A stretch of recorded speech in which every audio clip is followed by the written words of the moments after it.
आज के इस वीडियो में हम Bihar board class 6 history chapter 5 जिसका शीर्षक है प्रारंभिक शहर प्रथम नगरीकरण, उस चैप्टर का हम क्वेश्चन आंसर जो है इस क्लास के अंतर्गत करने वाले हैं। यदि आप बिहार बोर्ड के स्टूडेंट हैं और क्लास 6 के स्टूडेंट हैं और इस चैप्टर से रिलेटेड वीडियो देखना चाहते हैं तो इस वीडियो के डिस्क्रिप्शन में ही उसका लिंक दे दिया गया है, आप वहां से जाकर जो है इस वीडियो को देख सकते हैं। यदि आप बिहार बोर्ड के स्टूडेंट हैं और इतिहास सीखना चाहते हैं, रटना नहीं चाहते बल्कि समझते हुए कंसेप्ट बेस्ड स्टडी चाहते हैं तो मेरे चैनल को सब्सक्राइब करें। मैं आकिब जावेद अपने यूट्यूब चैनल लर्निंग स्ट्रीट में आप सबका स्वागत करता हूं। चलिए क्लास को शुरू करते हैं। इस पहले क्वेश्चन के अंतर्गत हमें क्या करना है कि ऑब्जेक्टिव टाइप जो क्वेश्चन है, वस्तुनिष्ठ जो प्रश्न है उसको हल करना है। तो सबसे पहले हम उसको देखते हैं। पहले क्वेश्चन के अंतर्गत क्या दिया हुआ है कि क्वेश्चन दिया हुआ है कि निम्नलिखित में से कौन हड़प्पा कालीन स्थल नहीं है। तो आपको बताना है कि इनमें से कौन जो है हड़प्पा कालीन स्थल नहीं है। हड़प्पा सभ्यता के बारे में आप थोड़ा सा समझ लें कि हड़प्पा सभ्यता एक ऐसी सभ्यता है जो शहरी सभ्यता के तौर पर जानी जाती है। मानव के द्वारा पहली बार जब शहर का विकास किया गया, यानी कि भारतीय उपमहाद्वीप में पहली बार मानव के द्वारा जब शहर बसाए गए और उसी शहर का जो सभ्यता है, जो समाज है, उसे हम हड़प्पा सभ्यता या सिंधु घाटी सभ्यता कहते हैं, उसी के नाम से जानते हैं। उसी के बारे में सवाल कर रहा है कि निम्नलिखित में से कौन हड़प्पा कालीन स्थल नहीं है। यानी कि हड़प्पा सभ्यता के कुछ स्थल थे जैसे कि मोहनजोदाड़ो, लोथल, कालीबंगा, धौलावीरा, चनहुदड़ो, रंगपुर, सोतकाको, सुतकोडरा, मांडा, आदिलाबाद, बहुत सारी ऐसी जगहें हैं जो हड़प्पा कालीन सभ्यता के स्थल है। उसमें से और यहाँ पे आपके पास 4 ऑप्शन दिया हुआ है, बताना है कि कौन जो है हड़प्पा स्थल नहीं है। मोहनजोदाड़ो ये जो है हड़प्पा स्थल है, कालीबंगा ये भी जो है हड़प्पा स्थल है, लोथल तो ये भी जो है हड़प्पा स्थल है, हस्तिनापुर जो है ये जो है हड़प्पा स्थल नहीं है। यानी सिंधु घाटी सभ्यता का कोई शहर नहीं है, कोई स्थल नहीं है। तो हमारा आंसर जो होगा वो होगा हस्तिनापुर। अब हम दूसरे क्वेश्चन की तरफ आगे बढ़ते हैं कि किस शहर से बंदरगाह के अवशेष मिले हैं। चूंकि हड़प्पा सभ्यता जो था एक शहरी सभ्यता था और उस शहरी सभ्यता में व्यापार के लिए क्या होता था कि उस समय भी बंदरगाहों का इस्तेमाल जो है जहाजों के लिए किया जाता है, सामान की ढुलाई वगैरह के लिए, एक जगह से दूसरी जगह ले जाने के लिए या दूसरी जगह से उस जगह पे लाने के लिए। तो वहां पे जहाजों के लिए बंदरगाह की जरूरत होती है। तो इसमें से आपसे पूछ रहा है कि किस शहर से बंदरगाह के अवशेष मिले हैं। हड़प्पा कालीन सभ्यता जो है एक शहरी सभ्यता है, उस सभ्यता में कौन ऐसा शहर है जहां से जो है बंदरगाह के साक्ष्य मिलते हैं। तो वो जगह है हमारा लोथल। लोथल वही जगह है जहां से हमको जो है बंदरगाह के अवशेष मिलते हैं। ये वर्तमान जो है गुजरात वाले क्षेत्र में पाया जाता है, यानी कि आज जो वर्तमान गुजरात का जो क्षेत्र है उस क्षेत्र के अंतर्गत, उस राज्य के अंतर्गत पाया जाता है। तो ये भी क्वेश्चन हो गया 2 नंबर भी। अब जो है हम तीसरा नंबर क्वेश्चन को देखते हैं कि निम्न में से कौन सा हड़प्पा सभ्यता की विशेषता नहीं है। ये क्वेश्चन जो है इन सारे क्वेश्चनों में जो है सबसे इंपॉर्टेंट, सर्वाधिक महत्वपूर्ण प्रश्न है। यहां से बहुत सारी चीजें हमको देखने को मिल जाएंगे कि निम्न में से कौन हड़प्पा सभ्यता की विशेषता नहीं है। शहरी जीवन, तो अभी मैंने आपको बताया कि हड़प्पा सभ्यता जो था एक शहरी सभ्यता था, यानी कि शहरी जीवन जो है वहां की विशेषता है। तो जब शहरी विशेषता है तो वहां का विशेषता जो है ग्रामीण विशेषता नहीं होगा, ग्रामीण विशेषता नहीं होगा। अब जो है आपसे यह सवाल कर रहा है विदेशों के साथ व्यापार, तो आपसे पूछता है कि सिंधु घाटी सभ्यता जो है या हड़प्पा कालीन जो सभ्यता है क्या उनका व्यापार जो था विदेशों से होता था। तो हाँ, विदेशों के साथ जो है हड़प्पा सभ्यता का व्यापार होता था। ईरान से, ओमान से, यमन से, मिस्र से, इन सारी जगहों से जो है हड़प्पा सभ्यता के विदेशी व्यापार के साक्ष्य मिले हैं, यानी कि व्यापार होता था। सुनियोजित नगर निर्माण, हड़प्पा सभ्यता के सबसे खास विशेषता जो है वो है सुनियोजित नगर निर्माण। शहर बसाए जाने से पहले शहर बसाए जाने का प्लानिंग करना और उस प्लानिंग के तहत, उस योजना के तहत जो है शहर जो है बसाए जाते थे। ऐसा नहीं है कि अफरा तफरी में जो है किसी भी शहर को बसा दिया गया मनमाने ढंग से या किसी भी लापरवाही तरीके से। हड़प्पा सभ्यता की शहरों की सबसे खास विशेषता ये है कि पूरी योजना के साथ जो है नगर बसाए जाते थे कि कौन से जगहों पर जो है प्रशासक रहेंगे, कौन से जगहों पर सामान्य जनता रहेगी, सड़क जो है सड़क का क्या स्ट्रक्चर होगा, नालियों का क्या स्ट्रक्चर होगा, ये सारी चीजें पहले तय कर ली जाती थी। उसके बाद जो है शहर का विकास किया जाता था। तो निम्न में से कौन सी हड़प्पा सभ्यता की विशेषता नहीं है? तो नहीं है हमको बताना है, यानी कि ग्रामीण जीवन जो है हड़प्पा सभ्यता की विशेषता नहीं है। शहरी जीवन उसकी विशेषता है, विदेशों से उसके व्यापार होते थे, सुनियोजित नगर निर्माण जो है उसके सबसे खास विशेषता है हड़प्पा सभ्यता की। अब हम जो है नेक्स्ट सवाल की तरफ बढ़ते हैं और देखते हैं कि नेक्स्ट सवाल क्या है। तो नेक्स्ट सवाल है, हड़प्पा सभ्यता की खोज किस वर्ष हुई थी? यानी कि हड़प्पा सभ्यता कब पता चला कि एक ऐसी सभ्यता है भारतीय उपमहाद्वीप में, उसके बारे में जो सिंधु घाटी सभ्यता उसके बारे में कब जानकारी पता चली? तो इसके बारे में हमें सबसे पहले जानकारी चली 1921 में दयाराम साहनी के नेतृत्व में जो है इस शहर की खुदाई की गई।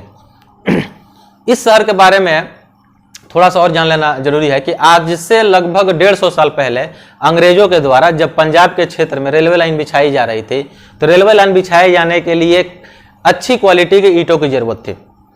अंग्रेजों को उसी क्षेत्र में, पंजाब क्षेत्र में जमीन के अंदर धंसे हुए ईंटों की प्राप्ति हुई और वहां से अंग्रेजों ने निकालकर अंधाधुंध तरीके से रेल की पटरियां बिछाने में उन ईंटों को लगा दी। यानी कि जमीन से निकालकर उन ईंटों को रेल की पटरियों में लगा दिया गया।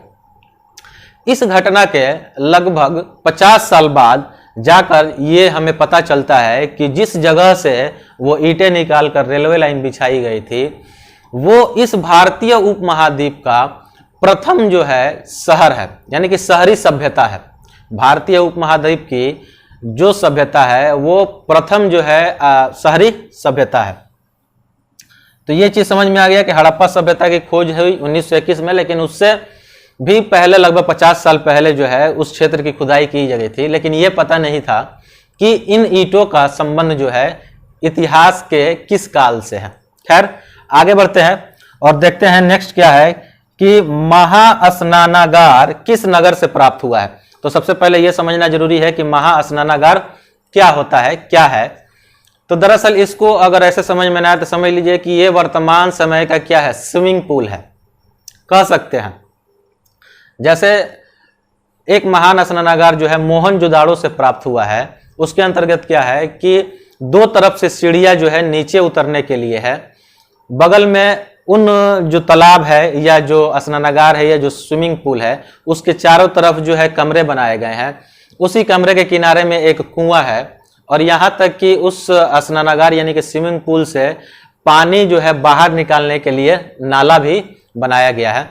शायद ये स्नानागार जो है शायद धार्मिक कार्यों को करने के लिए, यानी कि उस समाज के मोहनजोदाड़ो के जो पुरोहित हो, किसी धार्मिक मान्यताओं को, विश्वासों को या किसी अवसर के तौर पर वहां के प्रशासक वर्ग या पुरोहित जो है उसमें स्नान करते हो, तो वो स्नानागार जो है हमको मिलता है मोहनजोदाड़ो से। मोहनजोदाड़ो से ये इस तरीके का हमको स्नानागार मिलता है। मोहनजोदाड़ो और लोथल से हमको क्या मिलता है, एक भंडार गृह मिलता है, यानी कि अन्नागार मिलता है, जहां अनाज रखने का जो है सिस्टम होता था, जहां अनाज रखे जाते थे। तो पहला क्वेश्चन जो है ऑब्जेक्टिव टाइप क्वेश्चन है, उसको हम पूरा किए हैं। अब दूसरे क्वेश्चन को हम देखते हैं, जिसके अंतर्गत क्या करना है, हमको मिलान करना है, सुमेलित करना है, यानी कि एक दूसरे को सही जोड़ा लगाना है। दरअसल इस सवाल के अंतर्गत हमको करना क्या है कि यहाँ पे जो है कुछ चीज़ों का नाम दिया है और यहाँ पे कुछ स्टेट या देश का नाम दिया हुआ है। दरअसल हड़प्पा सभ्यता में इन चीज़ों का संबंध जो है किन देशों से या वर्तमान के किन राज्यों से है, इसमें लगाना है। जैसे सिंधु घाटी सभ्यता का व्यापार का संबंध जो है विदेशों में ईरान से, ईरान से, ओमान से, मिस्र से, इन सारे जगहों से रहा है। तो कुछ चीज़ें जो है ज़रूरत के सामान यानी कच्चे माल जो है बाहर से भी मंगाए जाते थे और उसी समय में कुछ माल जो है कच्चे माल देश के अंदर से भी मंगाए जाते थे। खैर, तो अभी हमको ये देखना है कि सोना जो है आखिर हड़प्पा सभ्यता में कहाँ से मंगाया जाता था।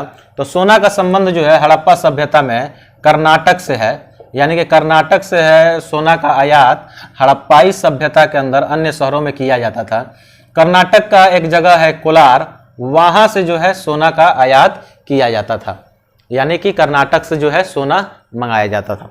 अब जो है फिरोजा, तो फिरोजा का जो संबंध है वो कहाँ से है, तो फिरोजा का संबंध जो है मध्य एशिया से है, यहाँ से है। चांदी, चांदी का संबंध कहाँ से है, तो चांदी का संबंध जो है कहाँ से है, तो चांदी का संबंध ईरान से है, ईरान और अफगानिस्तान से। ईरान में भी चांदी मिलता था और अफगानिस्तान के अंतर्गत भी चांदी मिलता था, वहाँ से जो है इसका आयात किया जाता था। फिरोजा का मध्य एशिया से और सोना का कर्नाटक से। अब बचता है सीपिया, यानी कि सीपी कहाँ से मंगाए जाते थे, तो सीपी जो मंगाया जाता था वो गुजरात से मंगाया जाता था। और गुजरात से ही क्या मंगाया जाता था, समुद्र से संबंधित जो भी चीजें थी, जो भी कच्चे माल थे वो गुजरात से मंगाया जाता था। महंगे जो पत्थर होते थे जिनसे जो है बहुत सारी चीजें बनाई जाती थी, जिनमें मनके वगैरह खास कर आते हैं, वो भी चीज जो है गुजरात से मंगाया जाता था। सामान्यतः हम पढ़ते हैं कि तांबा जो है, इस ऑप्शन में तो नहीं दिया है, तांबा जो है वर्तमान राजस्थान के खेतड़ी नामक स्थान से मंगाया जाता था, खेतड़ी नामक स्थान से मंगाया जाता था। ये तो ऑप्शन हो गया कि कहाँ से कहाँ व्यापार का संबंध है, कुछ और चीजें हैं उसको जान लेना जरूरी था। तांबा जो है राजस्थान के खेतड़ी से, राजस्थान में एक जगह है खेतड़ी, वहां से जो है तांबा का आयात किया जाता था। और तांबा का आयात कहाँ किया जाता, तो ओमान से भी, गल्फ कंट्री है आज के दौर में यह गल्फ का एक कंट्री है ओमान, वहां से भी तांबा का आयात किया जाता था। इसके अलावा कांसा बनाने के लिए, कांसा यानी कि दो चीजों को हमकी जरूरत होती है कांसा बनाने के लिए, तांबा और टीन का जरूरत होता है, तांबा और टीन का। तो तांबा तो हमको राजस्थान से या खेतड़ी से मिल जाता था, लेकिन टीन मंगाने के लिए, कांसा बनाने के लिए टीन जो है ईरान और अफगानिस्तान से भी मंगाया जाता था, ईरान और अफगानिस्तान से टीन जो है मंगाए जाते थे। तो कांसा की मूर्तियां जो है हड़प्पा सभ्यता से मिली है, और ये कांसा जो है बनाया जाता है तांबा और टीन को मिलाकर। तांबा जो है हमारा ही देश में यानी कि सिंधु सभ्यता में ही राजस्थान के खेतड़ी से तो मिल जाता था, लेकिन टीन जो है वो वर्तमान जो है ईरान और अफगानिस्तान से उसको मंगाना पड़ता था। तो अब तक हमने दो सवाल देखे, प्रथम में हम क्या किए, अब वस्तुनिष्ठ प्रश्न था, और दूसरे में हमको मिलान करना था। अब तीसरा जो है हम एक्सप्लेनेशन वाला जो क्वेश्चन है उसको अब सॉल्व करते हैं। अब इस सवाल के अंतर्गत हमें क्या करना है कि इस सवाल के अंतर्गत हमें हड़प्पा सभ्यता की जो नगरीय जीवन थे उसके बारे में हमको जानकारी इकट्ठा करना है या बताना है। हड़प्पा सभ्यता के नगरीय जीवन के बारे में एक्सप्लेन करना है, यानी कि बताना है कि नगर का जीवन जो है कैसा था। हड़प्पा सभ्यता की जितने सुनियोजित तरीके से सड़कें, इमारतें या नालियाँ या जो भवन बनाए गए हैं, जितने नियोजित तरीके से बनाए गए हैं, उसको देखकर यह लगता है कि हड़प्पा सभ्यता में एक प्रशासक वर्ग रहता होगा जिनका काम ही जो है इन तरीके के भवनों का निर्माण करना या शहर से संबंधित जो किसी भी चीज़ का निर्माण करना है, उनको निर्माण करने के लिए एक प्रशासक वर्ग जरूर रहता होगा। शहरीय जीवन की ये खास विशेषता थी। इसके अलावा शहरीय जीवन का क्या होता है कि हड़प्पा सभ्यता का संबंध जो है वर्तमान मेसोपोटामिया जो सभ्यता है वहां भी हड़प्पा सभ्यता के कुछ साक्ष्य या प्रमाण मिलते हैं। यहां तक कि ओमान, ईरान और अफगानिस्तान, इराक से भी क्या होता है कि भारतीय सिंधु घाटी सभ्यता के व्यापार के जो है साक्ष्य मिलते हैं। यानी कहने का मतलब ये है कि सिंधु घाटी सभ्यता का व्यापार न केवल देश के अंतर्गत होता था बल्कि देश से बाहर भी इनका व्यापार चलते रहता था। देश से बाहर जो है Mesopotamia, Iran, Iraq, Afghanistan, Yemen, मिस्र, इन सारे जगहों से जो है सिंधु घाटी सभ्यता का व्यापार होता था। और यहाँ तक कि देश के अंदर भी यानी सभ्यता के अंदर भी जो है व्यापार चलते रहता था, जैसे राजस्थान, गुजरात और कर्नाटक से जो है जरूरी सामानें मंगाई जाती थी। इसके अलावा हम कह सकते हैं, यानी कि दो चीजें हम देखें कि प्रशासक वर्ग जो है वो रहता था जिसका काम ही है क्या करना, भवनों का निर्माण करना। दूसरा जो है व्यापार जो था वो आंतरिक और विदेशी व्यापार दोनों था, आंतरिक और विदेशी व्यापार दोनों होता था, देश के अंदर और देश के बाहर भी व्यापार चलता था। तीसरा खास चीज ये है कि यहाँ पे कुछ शिल्पी होते थे या शिल्पकार होते थे। यानी कि शिल्पकार क्या होता है, जो भी एक समूह या एक वर्ग जो किसी खास विशेष कार्य को करने के लिए प्रशिक्षित होते हैं, ट्रेंड होते हैं, वो जो है शिल्प कहलाते हैं। जैसे पत्थर काटने वाले एक वर्ग होगा, शिल्प होंगे, पत्थर काटने वाले, मनके बनाने वाले, मोहर बनाने वाले, आभूषण बनाने वाले, यहाँ तक कि लकड़ी के जो सामान है उनको बनाने वाले, धातु से संबंधित कोई चीज है उसको बनाने के लिए। तो इस तरीके के शिल्प और शिल्पकार जो है उस शहर के अंतर्गत रहते थे। तो अब तक हमने देखा कि प्रशासक वर्ग होगा, व्यापार जो है उसके बारे में, शिल्पकार जो थे पत्थर काटने वाले, इनके बारे में हमने अब तक देखा। सिंधु घाटी सभ्यता की कुछ खास विशेषताएं हैं जो उस समय के वर्तमान के सारे शहरों में देखने को मिलते हैं। जैसे उस समय मनके यानी कि जिसे हम माला कहते हैं, माला, ये जो है सबसे खास विशेषताओं में से एक है। एक जो है मुहर यानी कि स्टाम्प जिसे हम करते हैं, ये जो है खास विशेषताओं में से एक है। और बाट जो है ये भी एक वेट जिसे हम कहते हैं, जिसे हम कोई चीज नापते हैं या तौलते हैं, ये भी जो है सिंधु घाटी सभ्यता की एक खास विशेषताओं में से एक विशेषता है।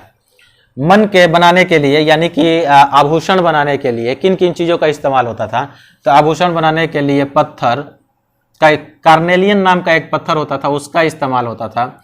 सोना और चांदी का इस्तेमाल होता था। और भी जो है समुद्री उत्पाद जो हैं उनके माध्यम से जो है मन के बनाने के लिए इसका इस्तेमाल होता था। यानी कि जो महंगे पत्थर होते थे उनका भी जो है आभूषण बनाने के लिए, मन का या माला बनाने के लिए इस्तेमाल होता था।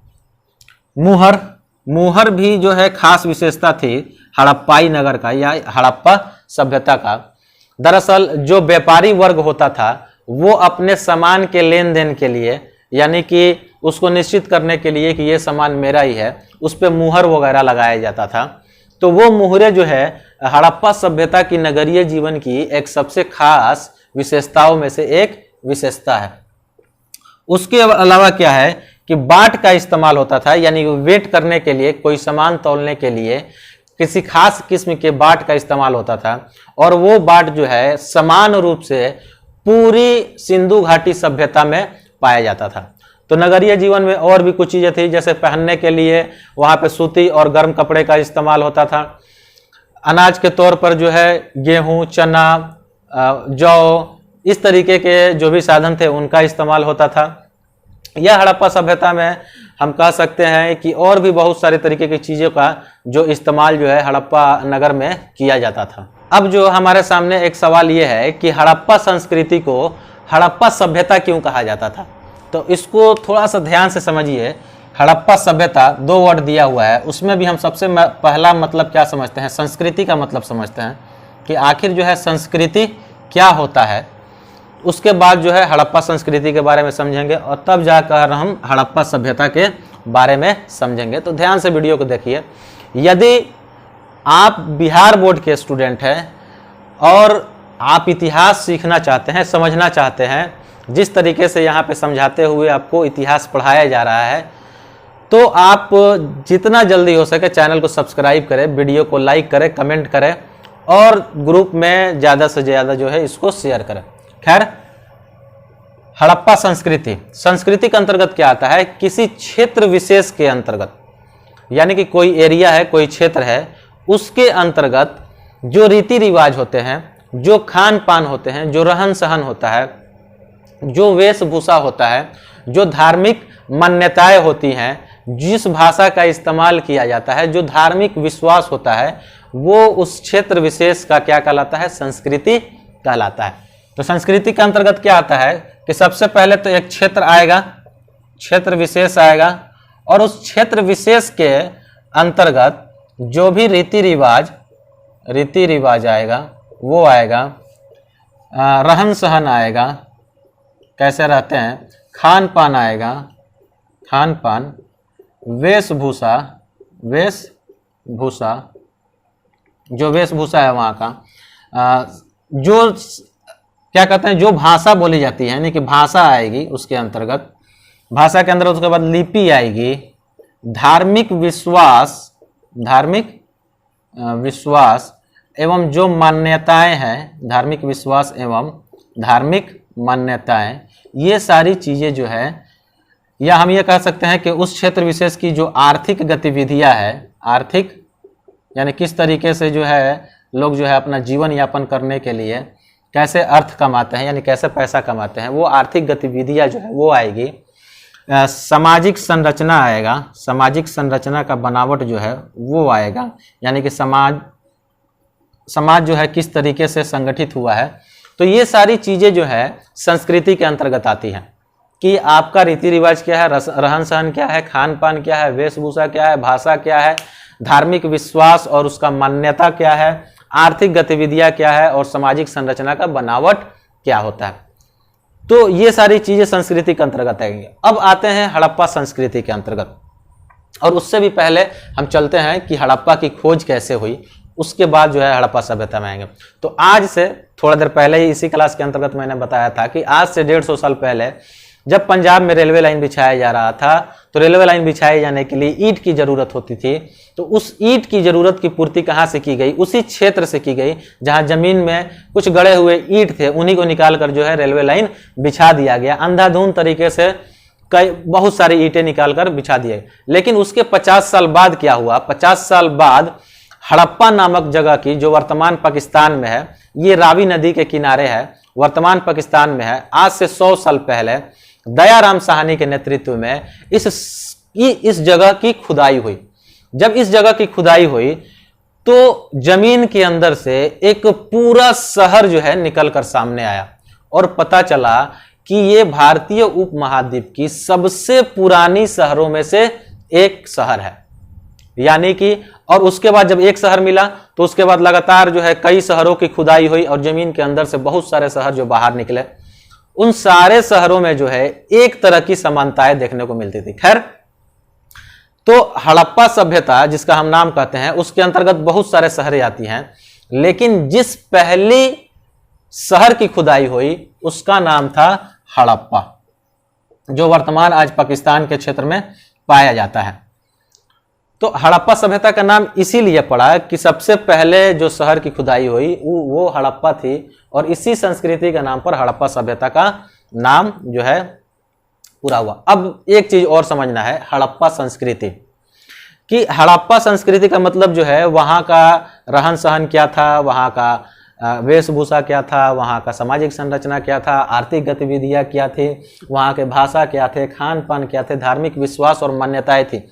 ये जो सारी चीजें हड़प्पा सभ्यता में पाई जाती थी, लगभग वो सारी विशेषताएं हड़प्पा सभ्यता की अन्य जो शहरें थी उनके अंतर्गत भी पाई जाती थी।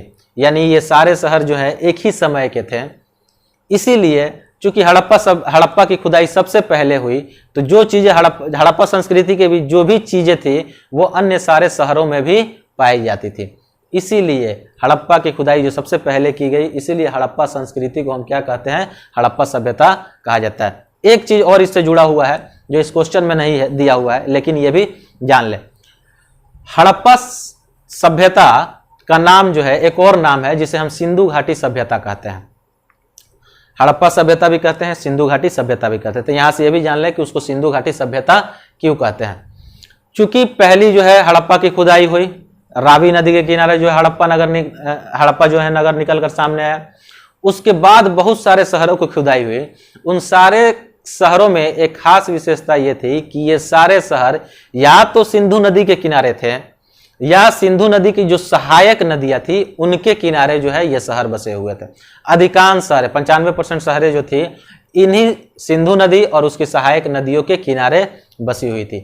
इसीलिए हड़प्पा सभ्यता को सिंधु घाटी सभ्यता भी कहा जाता है। तो आज की वीडियो के अंतर्गत इतना ही। आपसे मिलते हैं नेक्स्ट वीडियो के अंतर्गत। Thank you.